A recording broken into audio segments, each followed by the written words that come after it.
Wednesday brought with it a substitute bug smasher, as programmer Max Hung explored a bug that was giving users infinite fuel replenishment outside the standard intake and piping system. It was a fun bug I'm sure many of us would have preferred was left in the game a bit longer, but you could say the ship was just a little too gassy. Finally, on Thursday, we had another episode of Around the Verse, this time focused on the work being done in our Los Angeles studio. In it, you could see work done by our character team on a few Squadron 42 characters and the upcoming first iteration of our character customizer, currently set for release in the upcoming Alpha 3.1. Now, it's a first step in a much broader implementation that we intend to bring online later throughout Star Citizen's development, but it'll be an important first step that we're all incredibly excited to get into your hands. Check it out now if you haven't already. With that, we're going to take a very quick break, and when we return, we'll be sitting down with studio director Eric Chiron Davis and senior producer Dennis Crow to talk all things production. Stay tuned, we'll be right back.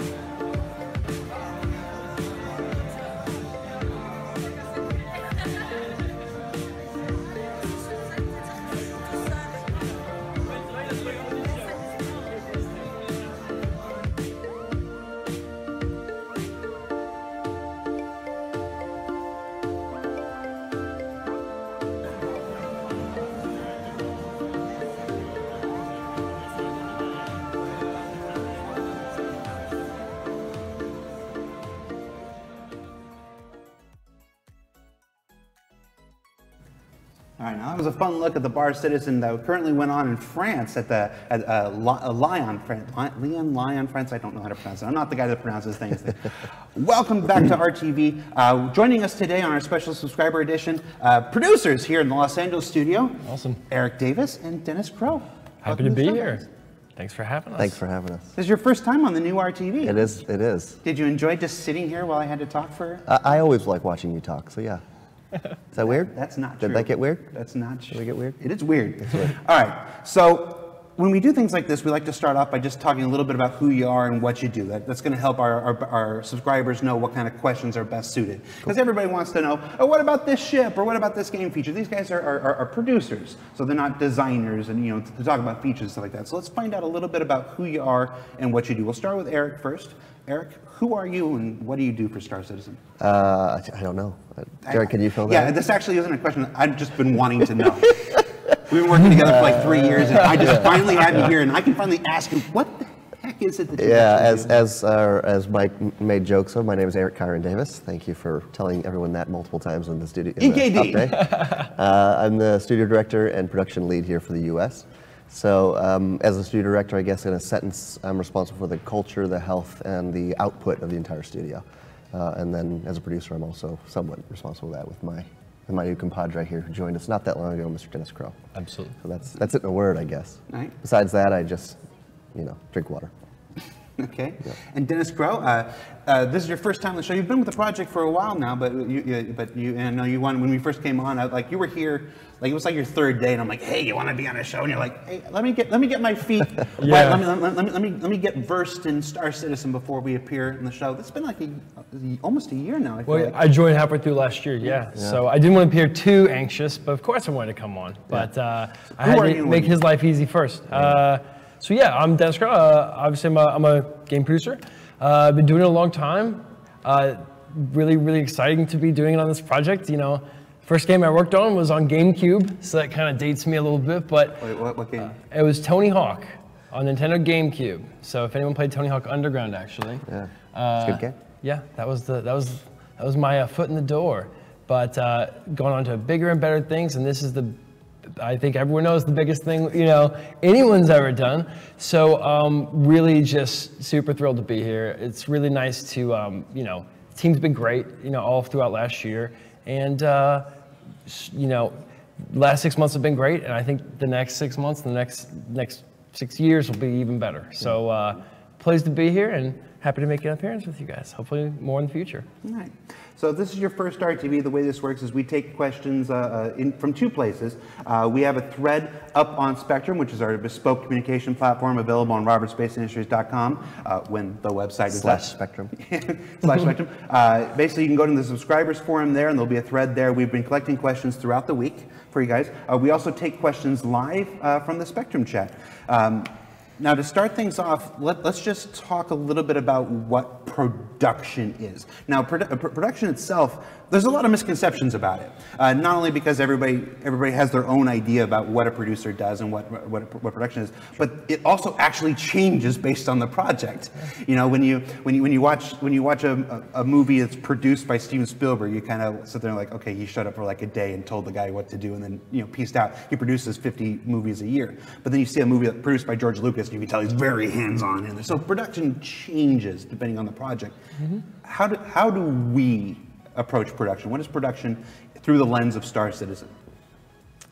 Absolutely. So production is different on every project, and you'd expect that because the original question is like, what is production? And production is about getting something out. It's about making the product. So you can have artists and engineers and designers working together, and the artist's job is to make amazing art. The designer's job is to create really great experiences, and the programmer's job is to enable it technically to work. But the producer's job is to literally make a product. It's in the word, right? So since every game is different and every movie is different and every, Dr. Dre's a producer, right? So basically they take the art, they take the hard work and the team on what they do and then make it into a product. So it is different everywhere, and it's certainly different here. And I think that's actually what I kind of love about it, because every producer can learn from everyone else, whereas, we deal with people, which are super interesting. We deal with complex projects that are never the same, which is interesting. So for me, the producer's job is to take all the, take the idea that we want to make and bring it through years of hard work from people and have something in the end that resembles what you intended to make at the beginning or is even better. Find the fun, get it out. So yeah, producers' jobs are hard. It's whatever it takes. It's different on every project, but I wouldn't have it any other way. That's why we're here, because it's interesting. Yeah, that's the idea. We've done a couple of these, I think, over the years, and the answer hasn't changed in that it's a mix of project management and like Dennis says, getting the product out and getting it done, or getting it to a space, or getting it to a place that's playable, or again, whatever entertainment you're creating. And then people management, right? Working with people. It's the people that are making all these products. There's not a machine out there churning all this great creative content out.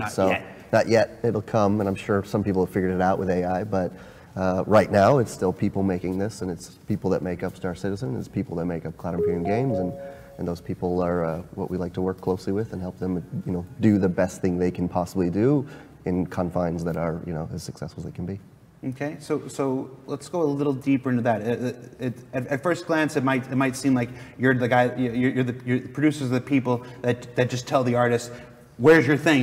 It was due on Tuesday, and this is Wednesday. You don't have. I mean, it's more than just enforcing deadlines. It's more than just the guy that keeps everybody on track. Let's talk to me a little bit about what your day-to-day is like here at Star Citizen. Absolutely. So.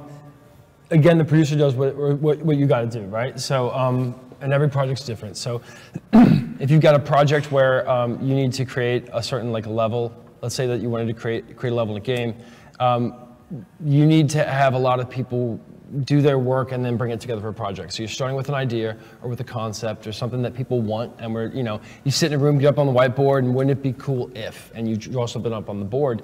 And then there's a whole bunch of work that needs to get done to make that wouldn't it be cool if happen. You've got to have features written on that, right? So you got to figure out, okay, wouldn't it be cool if this happened? What are all the features we need to drive that? Okay, so these features are going to have to be given to designers and programmers and artists and QA testers to be able to work together and get out, right? So that's one thing you've got to do, is shepherd it through that process while still keeping the soul and figuring out implementation as you go along. But you may also need to, create cinematics or art or a character or a ship. And that's not really feature development. That's almost like an assembly line. That's almost like a group of people who know about an art pipeline and can manage that. So that takes a different skill to get through there, because you're talking to different people and dealing with different issues there. Yeah. So then you also have this thing in a game, which makes this so much fun, which is you've got the technical side. Yeah, we're art. Yeah, we're design, but we're also technical. So we've also got to figure out technical solutions in terms of the code and the graphics and the performance and the optimizations, all of these things. And those are purely, engineering challenges and tooling challenges. So a producer who just goes around and just checks off the list is really, maybe sometimes the list needs to be checked off. But in reality, they're taking that wouldn't it be cool if, and then saying, okay, in order to make this happen, what do we need to get done? How do we coordinate all those people together? So at the end, when everyone's delivering it together, it has some resemblance to what that whiteboard said, that many months ago. Some resemblance. Why did you guys want to become producers? I don't know. I don't know. Like we all start from somewhere. Yeah. But why was production the avenue of game development that you wanted to go into? For me, I've always had a creative bone, since I was a kid. And the story I always tell is the artist, Eric the artist, hasn't finished a product in 10, 15 years, but Eric the producer has gotten a lot more done. So for me, it's working around creative people, coming up with interesting, exciting final products and helping shepherd them and work alongside them to get it out into people's hands in whatever fashion that is, whether it's books or websites or whatever it is that's there to engage people and to potentially entertain them or educate them. So I think I originally got into it because it allowed me to work alongside people and also work in a creative environment that got something exciting out in the hands of people to also enjoy it and, in our case, give us feedback and work closely with us. But it's a cool way to work, with creative people and help them understand, what it would take to get something done and kind of play both sides of it. You want your creative people to be very creative and shoot for the moon and blue sky and always go over the top, right? And then we can come and go, okay, well, this is what we could do. This is how we could do it. This is how we could get there. This is what the next steps would be. Maybe we tier it up. Maybe we get out the first version. Maybe we get out the final version. There's all kinds of fun ways to work with people that are creative. But it started for me being creative and understanding that process, no matter what it was, to then move into working alongside people. Personally, I got into it from games. Obviously, started my first job in games at 21. So basically, I think when I got in the industry, like a lot of people, we wanted to be the game designer because that was like the sexy position. Like everybody knows the game designers, right? Everybody knows Miyamoto, everybody knows Sid Meier, everybody knows Rob Pardo, these guys, and we think that's the job I want. The game designer is the best job. Then, actually working on some games, you realize that that's it's not actually how it works. The design is certainly a really critical part of it, but the game is figured out while it's being made. There's an expression that we're trying to find the fun, right? And that's something where you can have the best idea in the world. You can have something that just looks so cool on paper. And then really when you start building it and you start making it real, that's whenever you find the fun. And so for me, if I love games and I wanted to make games, I felt that a producer got to be there throughout the entire process. The producer got to have the fun in the design process. The producer got to work out those technical challenges with the engineers. And the engineers sometimes surprise you and say, yeah, the thing you thought wasn't possible, well, it is possible, and now you need to change your design because it can get even better. Or an artist will just blow your mind on something. And what I like about it is, as a producer, we go where we're needed. We go what makes the game, whatever it's needed to make this game the best it can be. And then we get to stay with it even after it's released and get the feedback and say, okay, we put this thing out, we were really proud of it, blood, sweat, and tears, all the cliches. But whenever it gets out in the community, you start seeing how people react to it. And then it kind of becomes the community's game, because shortly after, everybody on the stream right now knows that, generally speaking, the players know it better than the developers after about 2 weeks. Yep. So the producer, though, gets to stick with that and say, okay, we've gotten all this feedback. Let's pick some things that we can do that we can be successful at, because we can't pick everything and be successful. Yes. But the producer gets to be there the whole process. Totally. And the game, it's fun to make the whole game, not just fun to make a game design document, in my view.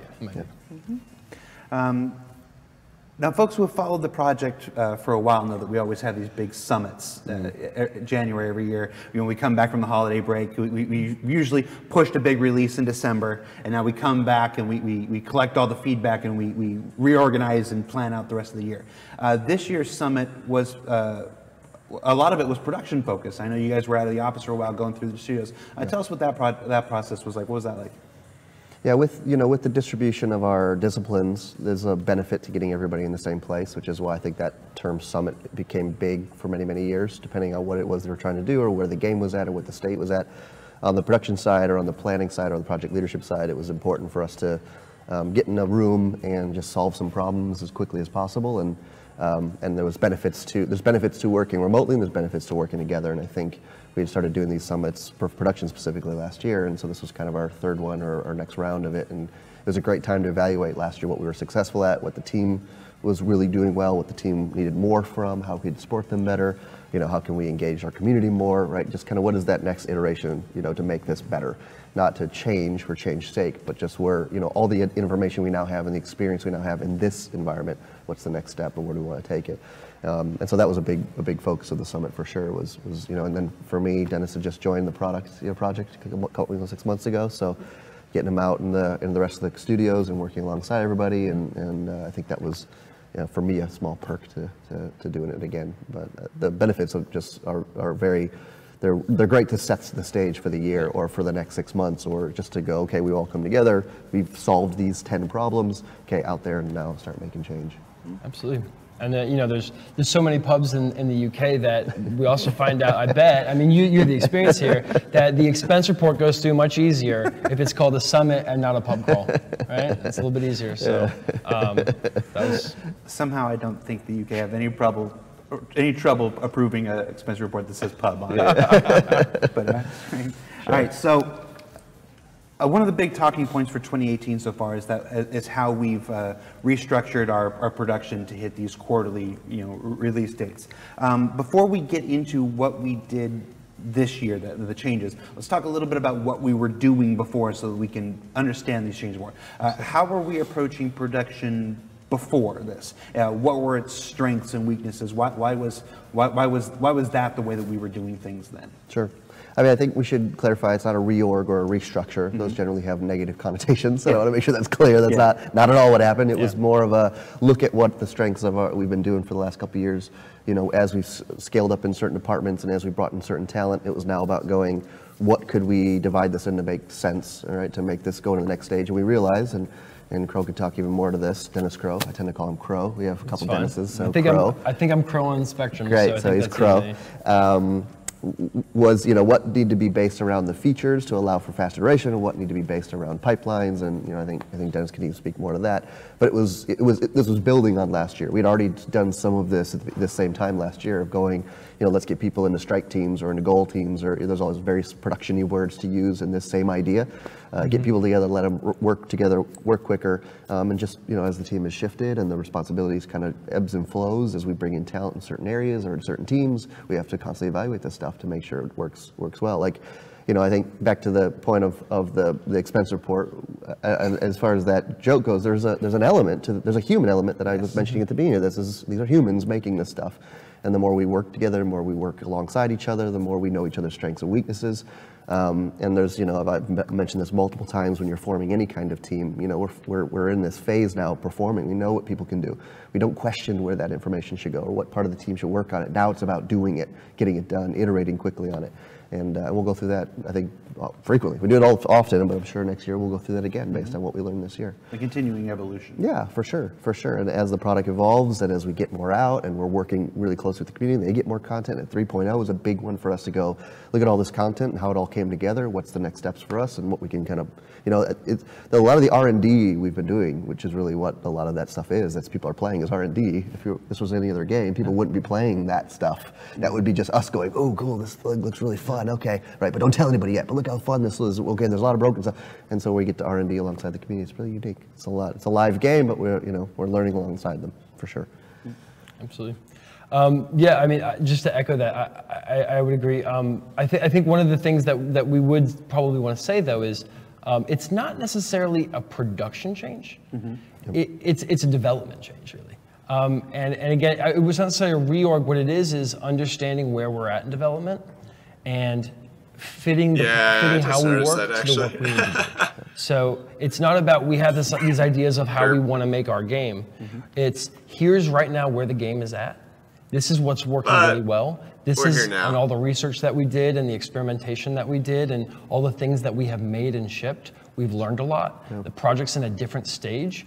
And so when the project's in a different stage, you should say, okay, are there things that we can do now that it's in a different stage that more match what we're ready to do? So, we know how to make a ship. We know how to make these characters. We know how to make cinematics. We know how to make these features. So now that we know that, we don't have to experiment. We don't have to do an experimental phase that was required. To make something new, there's no roadmap. There's no manual for how to make this game, right? So we had to figure that out. We had to research that, come up with all these ideas, try out things. Try things and then you get a result and that's not what you expected. So try something else. Okay, that's a little bit closer.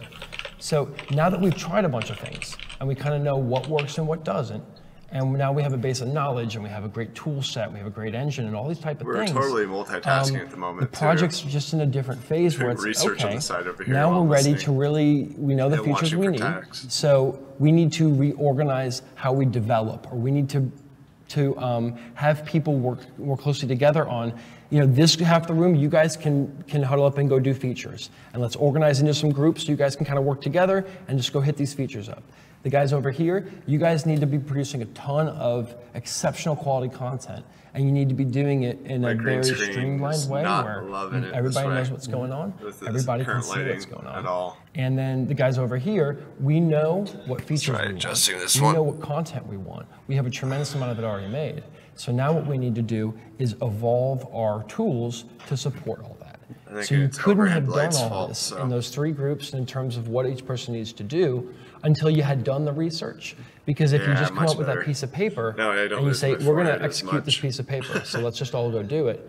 Well, now we're following a plan. And the idea of Star Citizen or any great game is not how closely can you follow the plan. The plan is the start. It's about making a good game and learning and adapting as you go. This is an adaptation as we go. Yeah, especially a pretty regular evolution that happens in a lot of game development. You have to go through them to get to where you are. I've got a skylight overhead. Absolutely.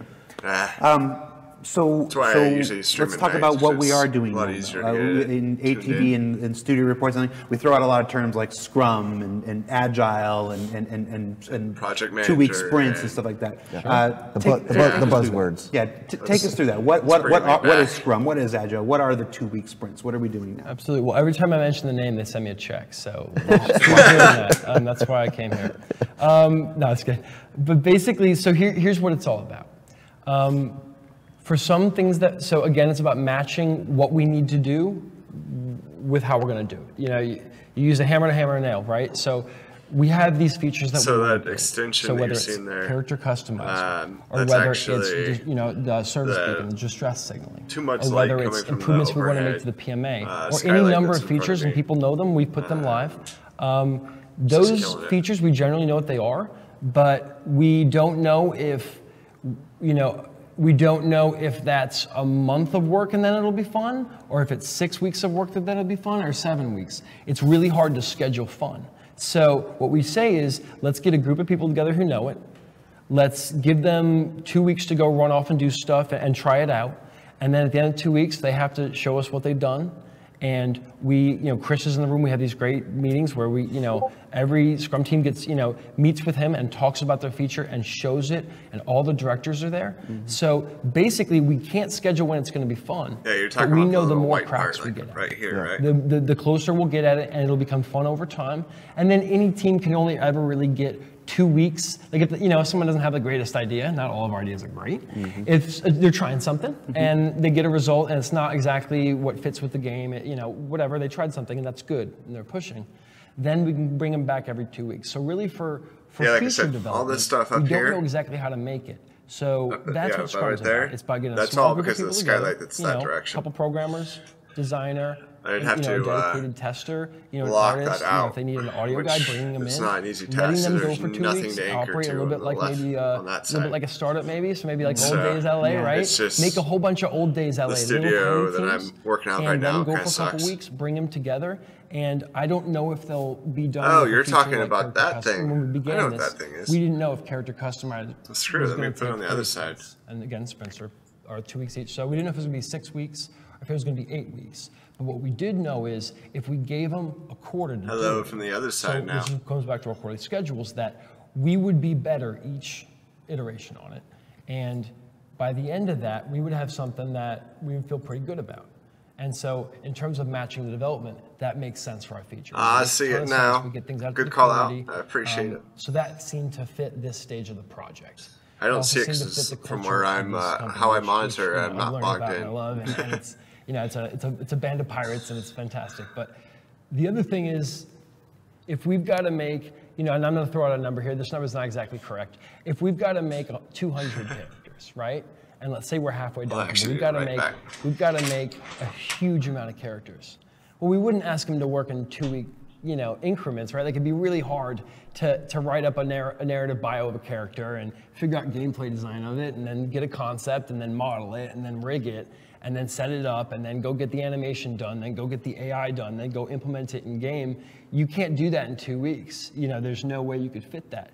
So it's not about, oh, Scrum is great, it's a buzzy word, let's use it for them too. It's, no, well, they actually all know what they need to do. What they need is the time and context. So what they need to do is say, we're going to be working on these characters in the priority order, and we're all going to work on them, and we're all going to be same team, we're all going to be thinking about the same list of characters that we need to put out this year. And we're all going to basically work more together. We're going to work on unified priorities. I was making fun of the Chipotle, almost like a Chipotle burrito line, where people go step by step through it. But what's great about that is it's super clear what goes on. And also, you get your burrito faster than if you had to wait for it for someone to take your order. But that kind of work fits that kind of, that kind of style fits that kind of work. And then when you go to your departments who are making tech, that's a different style of work. So what we've done this year is said, we know just like those Scrum teams, the more cracks we have at it, the more iterations that we have, the better we'll be. It's like anything else. The more times you practice something, the better you'll be at it. So last year, we had a lot of stuff we were researching, a lot of things we were trying, a lot of things that we wanted to do. And so we said, okay, here's a big group of work we want to get done. And we went through and we got that work done, and we got a result out of it, which was a whole lot of really great features. But it was really hard to estimate, and it ended up, more caffeine. we got the work done, Life but is good since now. you can't schedule fun, basically we came out end of last year. This year we said it would be more effective because we get more iterations in. Imagine if we had 4 releases in the same time period of 1. Now all of a sudden we're doing 4 experiments instead of 1, or four practices instead of 1. And we time box it instead. And we say whatever we can get done in this time period, we're going to send out. And then we're going to do it again, and then we'll send it out. And perhaps the first one or the second one, we're going to learn things. We're not going to maybe get everything done that we thought we would. We'll get more done than in some areas and less in others, but we'll learn each time. And the community will learn it, and you guys out there will learn it also, that what does it mean to basically say, oh, we're going to have these regular releases coming out, and some things won't be done. Some things will be farther than we ever thought they could be because we'll have learned. But really what it is we know the more cracks we have at, the more times we can send things out, the better. And so in order to enable that, in order to be able to release things 4 times a year, we had to really say, okay, we've got to shrink everything that we did from the I have an idea on the whiteboard to it's in the game and working. We had to shrink that down to basically from a whole year into a quarter. And in order to do that, we have to break the features up smaller. In order to do that, we have to find ways to work better together, which goes back to the new tooling and kind of the Scrum and Agile, and these are some of the things we can get into for sure. But I've actually been in Agile environments before. They work really well for, especially for development the more kind of cracks stuff. we have at it, the more iterations, that'll make the game better. Engineering-wise, we'll find the fun I sooner. think Kanban's a And little bit in order better. to make these quarterly releases worthwhile, I've used all sorts of different we need to make versions sure of that project they're management an crap. asset to the Been team through and multiple teams working classes in a on it great and way, whatnot. It's going to be really interesting. I mean, we'll I'm excited that we'll be releasing, on more time, operational, which is a really great thing, and we're going to learn a lot. And curious to see what the biggest thing is. But as long as your project manager actually gives you 2 weeks before they bug you. One of the things that we put out this year in line with this was our new public roadmap. Now, the public roadmap is another evolution of something we were doing last year, which was our production schedule. Before we talk about the public roadmap, let's talk about that production schedule we were doing last year. Why did we do that to ourselves? Why did we decide let's open this process up and show the community everything that we're working on, everything that we're shooting for? Why did we do that, and what was that process like, having to put that together and update that? Sure. Well, the why is because we're working alongside the community, so there's no question that the more we can get out, the more we can share, the more we can discuss and have feedback on, the more everybody can see kind of where we're going and how we're doing it, what we're getting done. Because it's, we're on this journey together for all intents and purposes. We are interwoven into one. So the more that we can work together, the better, right? So that was the intent, and the intent with the current roadmap is the same idea. The manual nature to it was definitely because of just how what we organized some of our schedules. It was still in Jira, and it was still in Microsoft Project, things we've talked about in previous production stuff. When we built that schedule, you got to see it. It was still happening in that vein. We just weren't capturing it in an automated way, per se, last year. So there was some manual nature to making sure we got the information from the right place to the next right place, and there was always intentions to do what we did this year. It's just we prioritized our overall developer work and our time, and so things shifted around, and so it stayed somewhat more manual than we probably all would have liked to have been, and then we shifted things around to be more burned. Like we got to the 3.0, it made sense to talk even more granular about burn down and get that going, and Chris was really passionate, just like all of us, like, how do we keep sharing this? How do we keep this engagement? How do we make sure here's where we're going, and here's what we're trying to do, stay on this journey with us. And so that brought us, like all iterations, into this new roadmap that we have this year, working closely with Turbulent and our partners over there, really coming up with a solution that allowed for that now intimate data, live data is right there and has those checks and balances, and we can share that conversation. So yeah, it was just kind of the first. Again, it was the first pass. So what type of work do you do? From my understanding, or did actually ask over 3 years here now, we hadn't done it in my history of sharing that level of detail, and Chris was really adamant about it, and we all got on the same page about it at the end of last year, end of the year before, and into the new year, and we really wanted to get that in front of everybody the best we could. Try to bring you along with our timelines and keep you up to date on things, and for good or for bad, keep our skeletons out there and keep showing you this is what we're trying to do to make the best damn game we can. So now we have this new RSI roadmap integrated on the website. The question that comes up repeatedly is this really what's going on behind the scenes? Talk to us about how that process works. I know you work a lot on updating that every week. How does the public roadmap actually reflect what's going on? And to be clear, last year all the stuff we're sharing was really what was going on as well. That's because it's not. We don't say it was. It was still. We weren't like, well, let's just say this. It was. It was like, here's what we're planning. Here's what the team's trying to achieve. So last year was the same thing. But go ahead. Yeah, absolutely. I want to make sure. I mean, so. It's funny that we talked about the production summit before. That's where we built it. I mean, we knew, we talked to the guy, obviously we talked to, Chris and Aaron, talked to a whole bunch, everybody, Carl, all these, Sandy, everybody, and we said, we want to put this out there. We want to figure out a way to do it. How do we make that happen?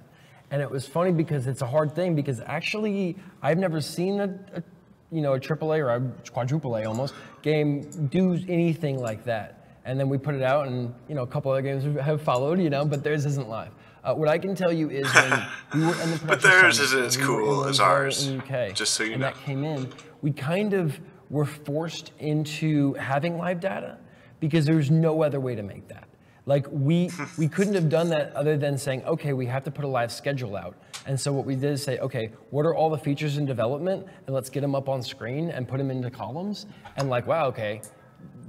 Is that possible? It might be possible. And then we kind of went feature. I mean, this is exactly, we went feature by feature and said, okay, how many tasks are here? Where does it look like? Okay, if those guys didn't work on anything else, this is the one beauty of doing Scrum, especially. And then we went to the next one. Okay, well, these guys had to work on that. Oh, here's every little itty bitty task. And they could get that done. and we went piece by piece. This is how much it roughly will take for each one. We were pretty aggressive in what we could get done. This is what in other we'll areas, probably be done with what? You know, here's our priorities. We want time to polish. We want time to make it right. Say if you're doing engineering or design, it's perfect. That definitely are really exciting. I think they're. I'm not gonna say they're stretch goals. I think we will hit. Just don't try to use it for operations. But essentially, the only way to make that was to say, okay, what's in progress now? What are things that we need to come next? What are things that are dependent upon each other?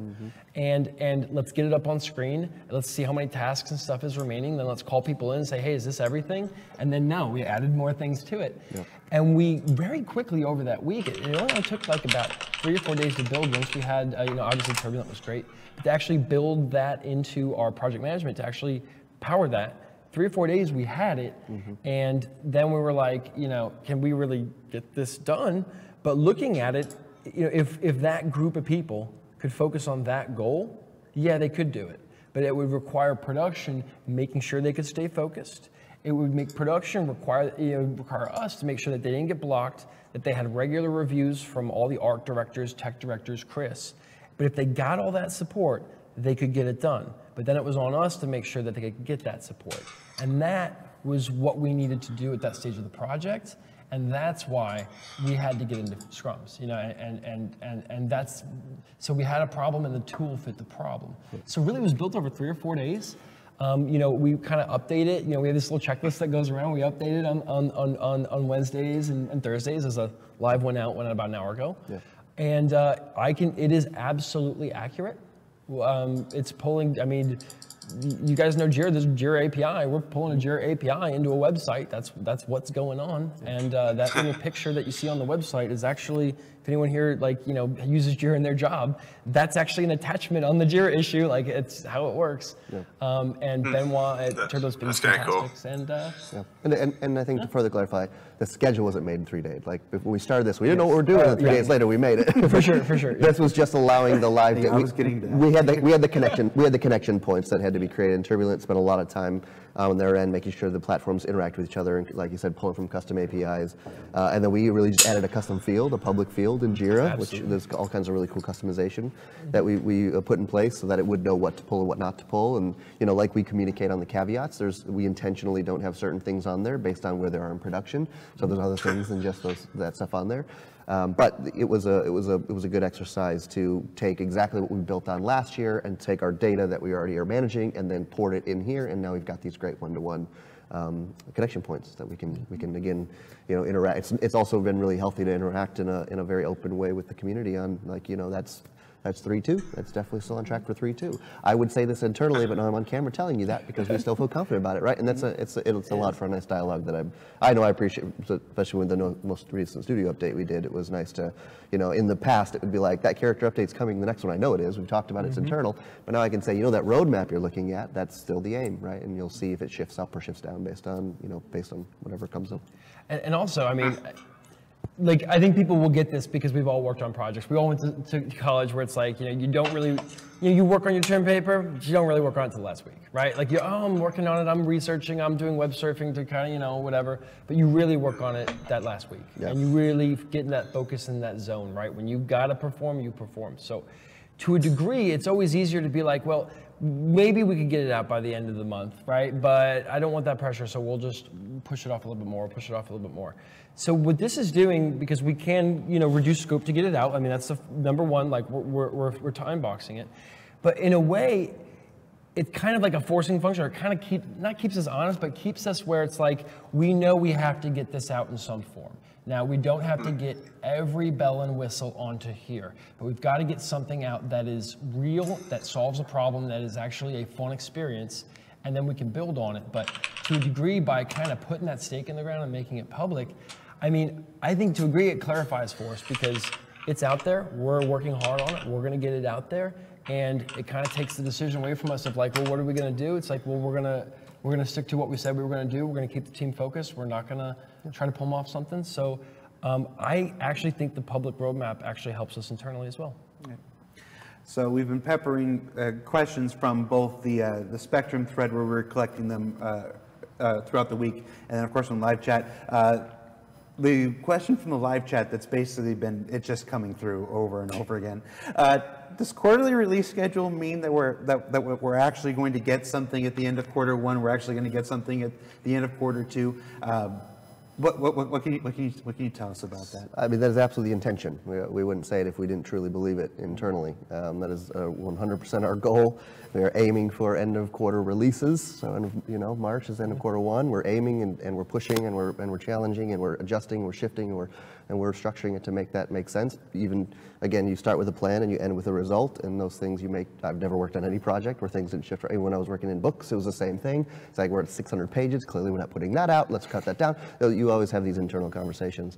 So yeah, that is absolutely our internal intention across no matter who you talk to in the team. Yeah, it was my bad. I was checking to see if it was still looking good. Absolutely. I accidentally pulled it to the wrong screen. Somebody in the live chat asked a question that I've actually wondered. That's what I get for doing a display capture instead of a window. Why can't people sit down?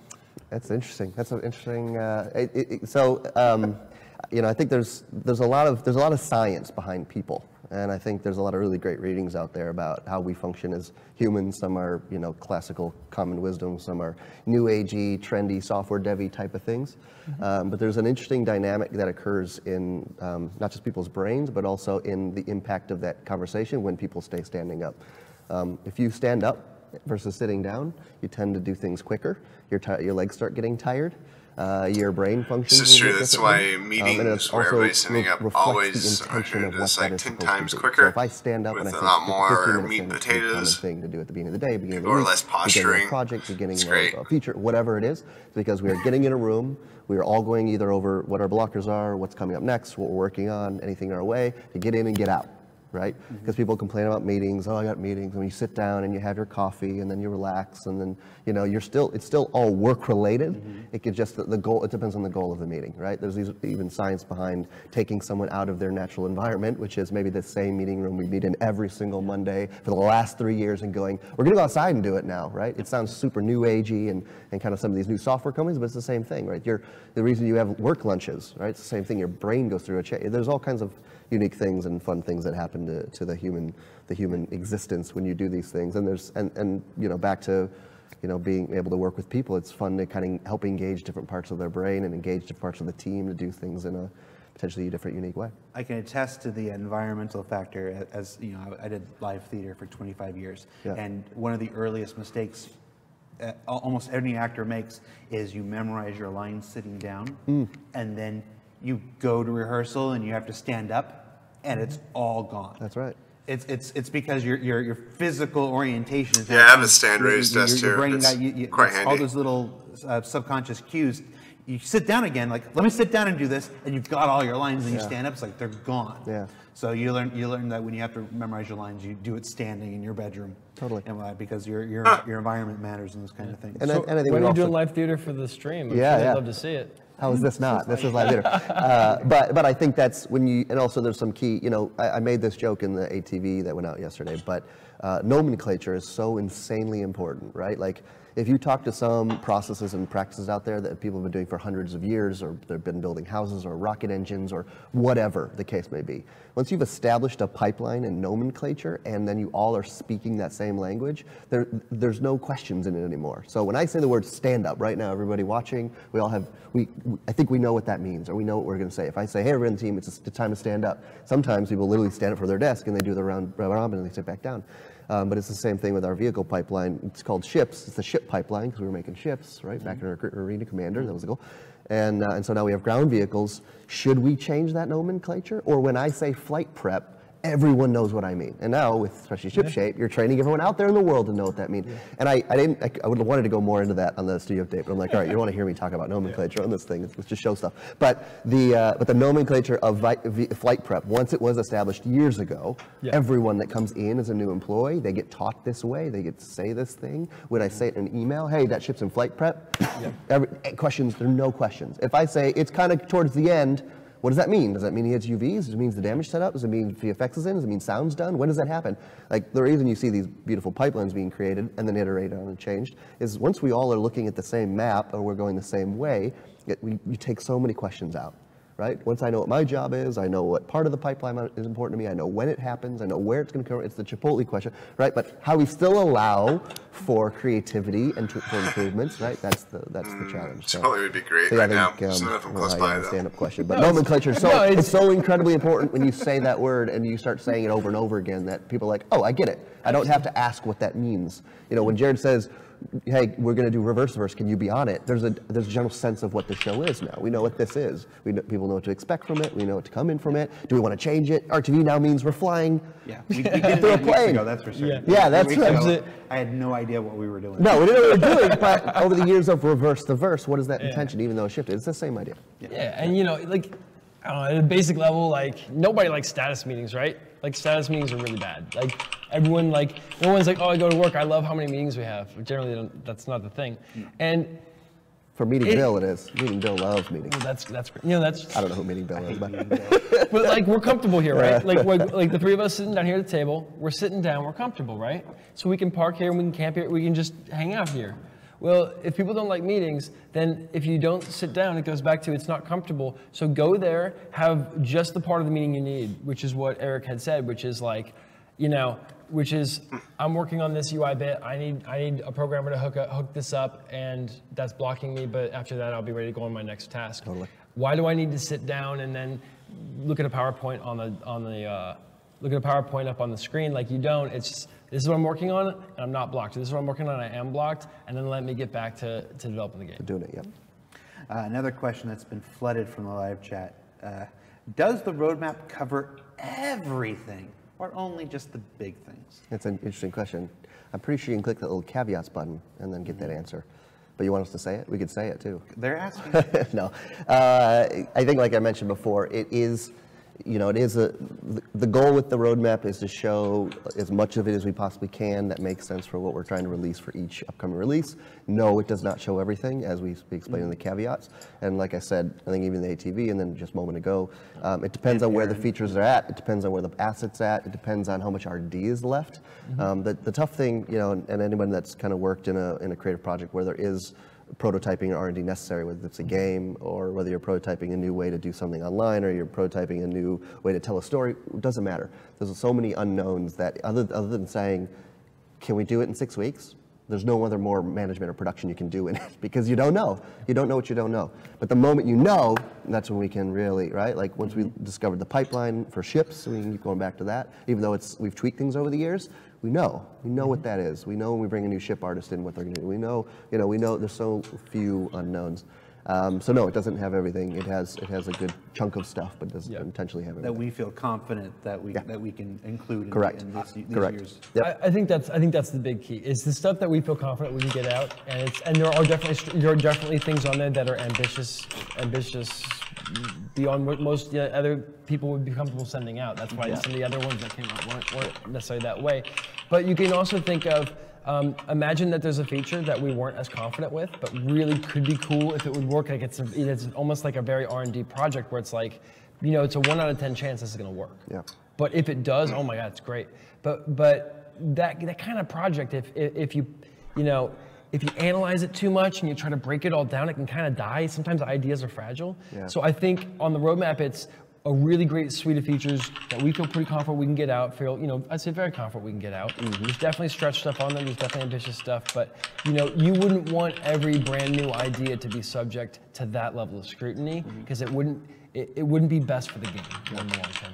There's a reason we call it game development, not game construction. It's the process of exploring ideas, of figuring out ideas, of exploring what will work and what won't work. There's a lot of roads we go down that never go anywhere. That's right. Like that. So it's all part of the process. Okay, another big question from the chat here. What can you tell us about the possibility of an eventual Squadron 42 roadmap? It's a great question. It is still something we are considering. And as soon as we have something we're ready to share, I think that you'll see that in the future. Okay. Diplomatic. Good job. And I hear a laugh from behind the wall. Yeah. Thanks, JJ thought it was me.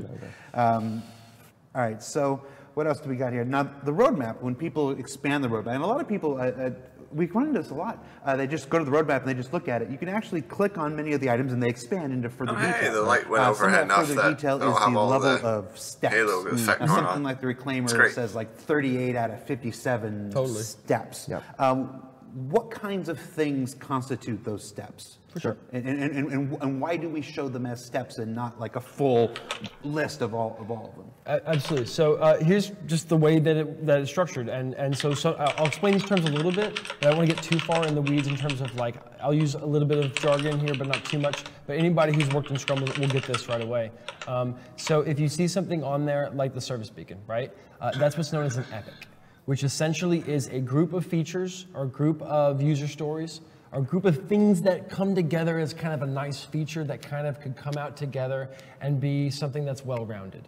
So whenever you take a look at that and you see one of the cards there, or you see one of the features with that number on it, you're looking at an epic. You actually are looking at an epic. Because it is So epic. Within that, we've got that number where it says a certain number of tasks completed.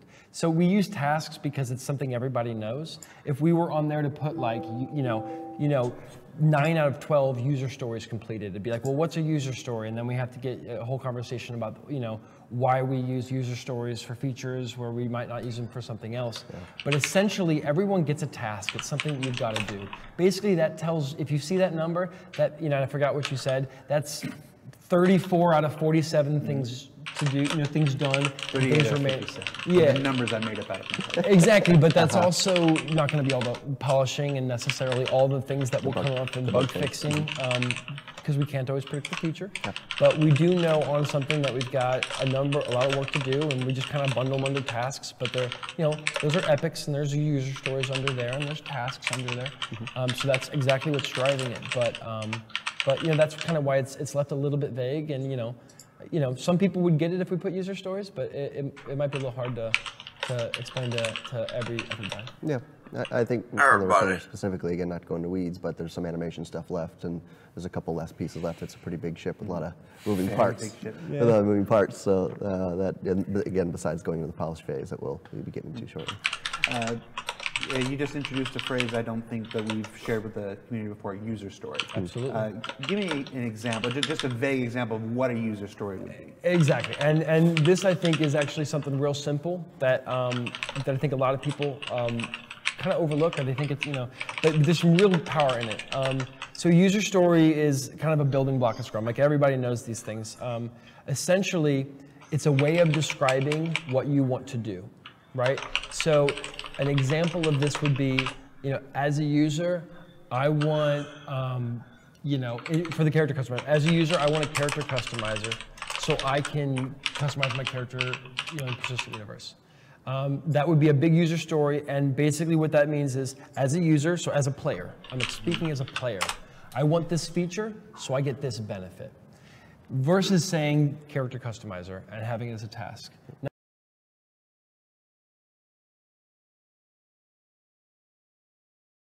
Oh, what the?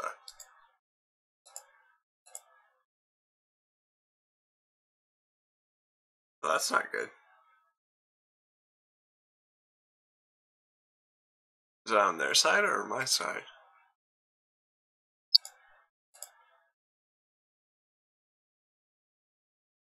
I think it's on their side.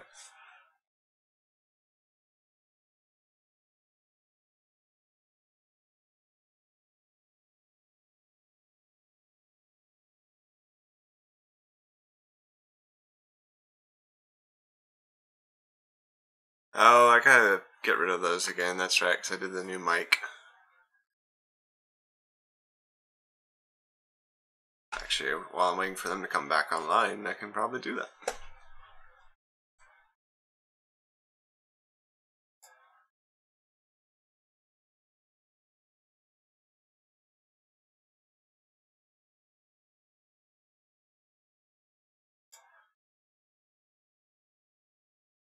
Don't mind Inception going on over here.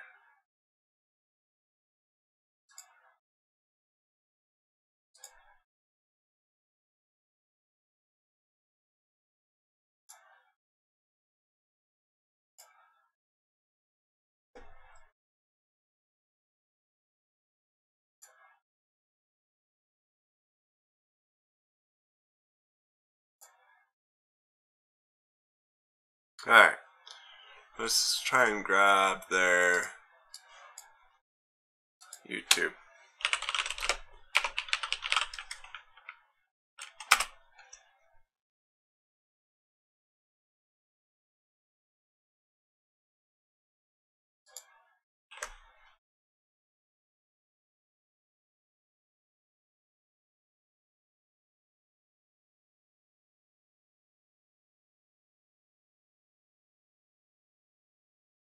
all that, let me fix the mic.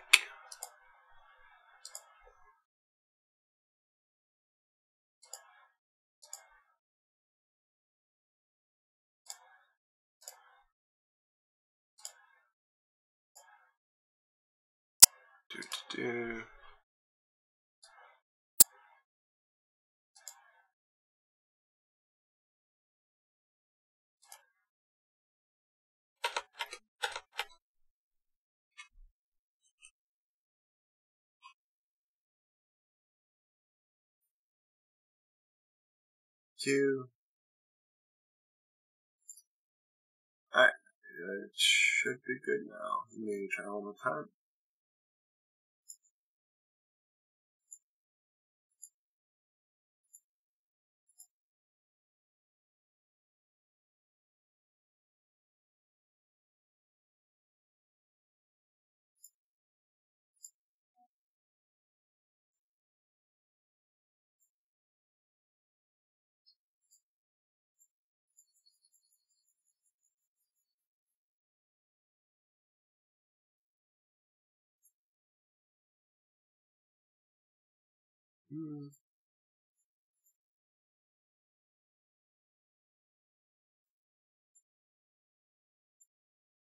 Alright, it should be significantly quieter now. It's not gone. What's going on with Firefox today?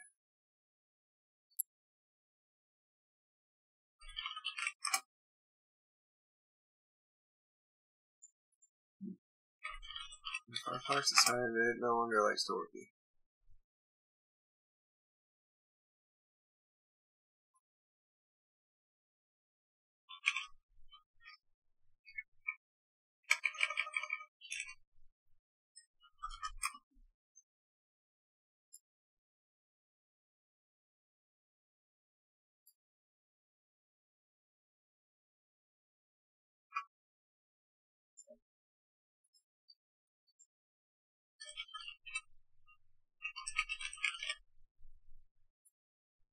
Alright, we're going to be back live here in just a second.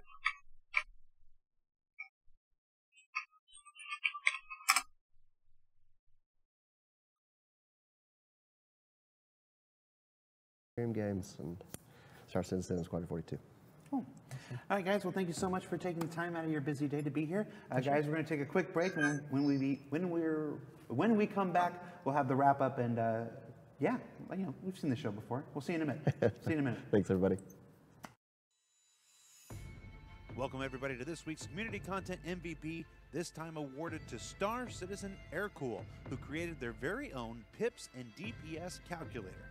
Now, I can't vouch for the veracity of the results because, well, I'm not math. Nobody ever looked at Jared and said, hey, that guy's math. But from what I can tell, this looks like a fun stop for people interested in the min-max lifestyle. You can check out more information about the PIPS and DPS calculator up on the community Some app people now. don't have a life. You know, do that. I say that. I don't have a life You. either, so it's okay.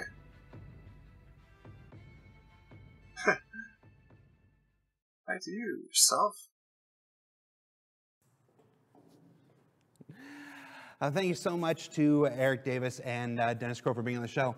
That about wraps it up. Thank you again, and guys. They're walking out. They're going back to their desks. Thank you so much for finally agreeing to being on the show this week, Dennis. A couple housekeeping things before we let you go. The Aegis Vulcan and its Library 2-pack that I shielded so hard for at the top of this broadcast are available now in the Pledge store and will be there through April 2nd. There's also a Q&A thread up in the announcements section up on Spectrum where we're collecting your questions to send to our developers for your answers. You have a couple more days to submit and vote on those before it closes, so you can do that now if you haven't already. This Monday also brings with it another all-new episode of Calling All Devs, where we discuss such topics as buying ship weapons with AUEC, the status of AI-controlled ship turrets, the Star Citizen mobile app stretch goal reward, underground caves and tunnels, and the freelancer DUR. Yes, you guys voted up a question specifically about the DUR. I was surprised too. And then on next week's Reverse the Verse, it's the one that many of you have been waiting for. Clive Johnson, senior network dude out of Foundry 42 UK, will be with us here to take your answers on take your questions live. It's the show we originally wanted to do back in January, but we decided to put on hold for an important reason. We're going to do the show next Friday because it's the follow-up to next Thursday's performance and optimization focused episode of Around the Verse. We'll be exploring many of the ways we're working to improve Star Citizen's performance, which has a lot more to do than just simply network-related features. Are we going to talk bind culling? You bet. Object container streaming? Of course. Me getting out behind the game and pushing?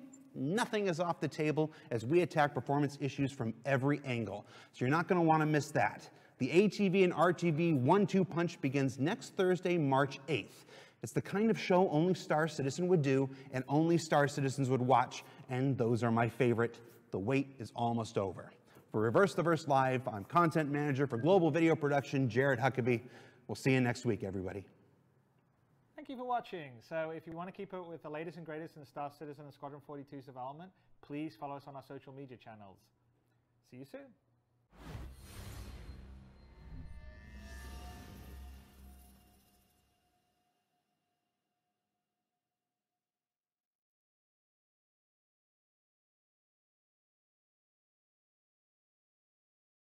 Well, thanks again for everybody turning in, especially Bourne. Thanks for tuning in, throwing some viewers my way. Appreciate it. Yeah, it's been it was a good RTV. It's not one of the most learning ones, I guess is the best way of putting it, but it's still not bad. And yeah. So with that being said, I'll see you guys tonight as we try out some of the new capabilities of Brigitte. I know I'm screwing that name up, but Overwatch. And yeah, tune in for that because it's going to be a very rare Overwatch stream, since they're now not really even one that I stream at all. So, cheers. Have a good day. Enjoy the rest of your work day, etc. Hopefully I'll be able to talk tonight, considering I'm doing dental surgery here in like an hour. So, anyways, with that,